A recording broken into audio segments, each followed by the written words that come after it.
હવે ભાઈઓ જૂનાગઢના એક સાધુનો કાંડ સામે આવ્યો છે।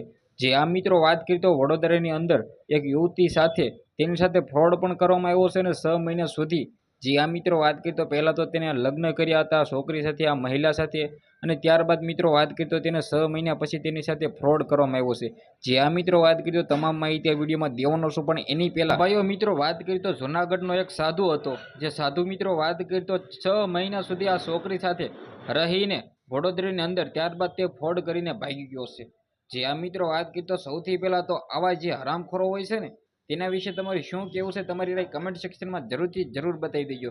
જેમાં મિત્રો વાત કરી તો સૌથી પહેલાં તો જે આવી નિર્દોષ મહિલાઓ મિત્રો આનો શિકાર બને છે ને તેને ભાઈ ખાસ કરીને સાવચેતી રાખવાની જરૂર છે।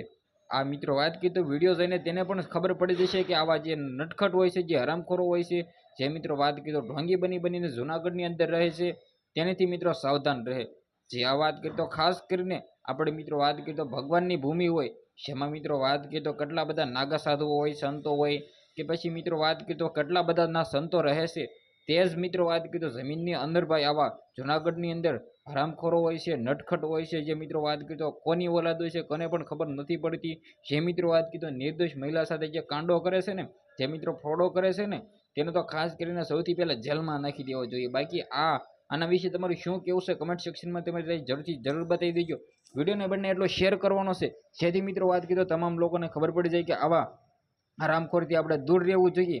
જેમાં મિત્રો વાત કરીએ તો મેં તમને પહેલાં જ પણ કીધું હતું કે જૂનાગઢની અંદર ઘણા બધા ઢોંગી બનીને રહે છે, તેનાથી તમારે સાવધાન રહેવું છે।